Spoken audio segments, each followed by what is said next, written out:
to... Okay, cool. Thank you.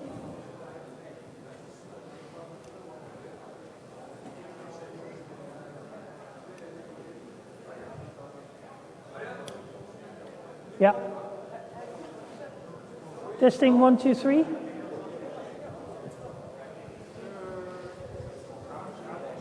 Sorry?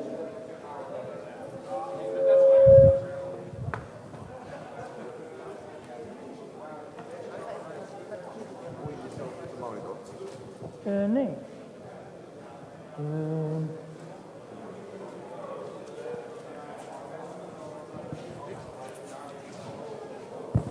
Kun je die tijd...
Doe maar even.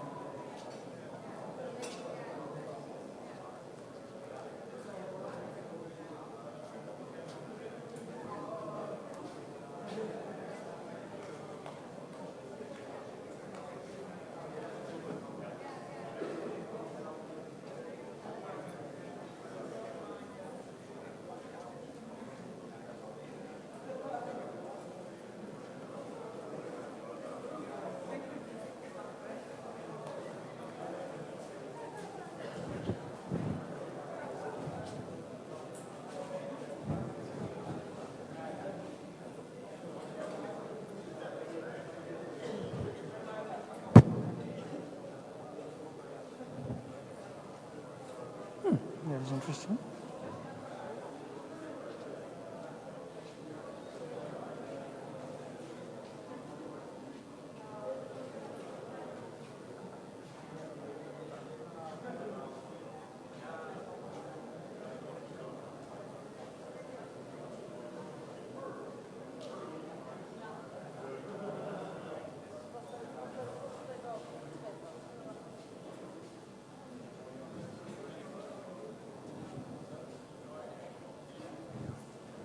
Ladies and gentlemen, first of all, yes, if I stand here, I can see you. Welcome. Yes, sorry. Welcome to tonight's speech. Arjen Kamphuis will be giving a presentation called Futureshock about what is awaiting us. He's been doing a version of this at What the Hack, but it's a completely updated and a new one, so you don't have to be bored at all. It's a very entertaining lecture. Ladies and gentlemen, enjoy yourself. Arjen? Thank you.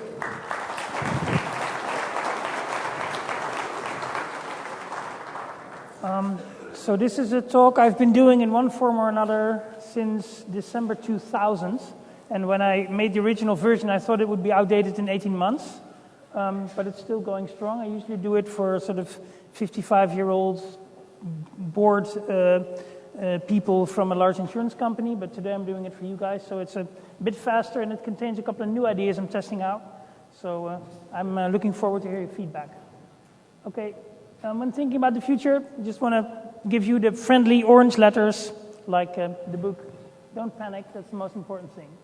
So these are my basic rules of the game. The slides will be online after this talk. Right, in the beginning, yeah, exactly, that's the one. In the beginning, there were a bunch of monkeys, and they were quite smart. They learned to do some stuff with tools. And even though all the animals around them had spent millions and millions of years specializing and becoming very good at certain things like running or biting or swimming, they weren't good at any of that, but they could do something with tools. And then fairly quickly after this happened, that happened. Which is funny, given the fact that none of the monkeys were actually radioactive or, could do that. So how did they do it? This is the interesting story I want to talk about. In the context of technology, what it tells us and what it tells us about sort of the slightly further future, which in my perspective means 25 years or so.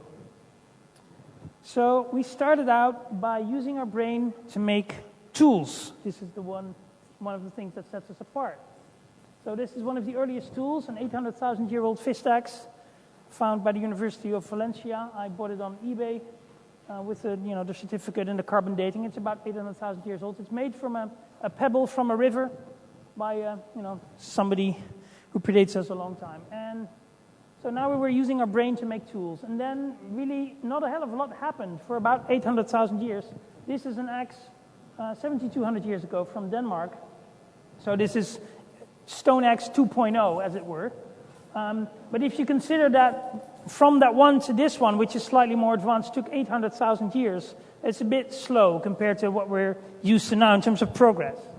So about that time, we started to do agriculture, which means we had a little bit of food left every now and then, so people could specialize in jobs, and they could actually learn more advanced skills while other people were taking care of feeding them. So then we started to use our brain to formulate knowledge and experience and put that down somewhere and make better tools. And so about 7,000, 8,000 years ago, we start to see real technology like this, a knife made from a piece of volcanic glass in Central America about 4,000 years ago. Now, to make that out of a piece of glass requires months, if not years, of practice. It's really, really hard. You can see about how big it is. It's still razor sharp, and it's not detected by the airport scanner things. I took one with me on the plane by mistake when I left it in my laptop bag. So if you want to take something on the plane, this is entirely possible.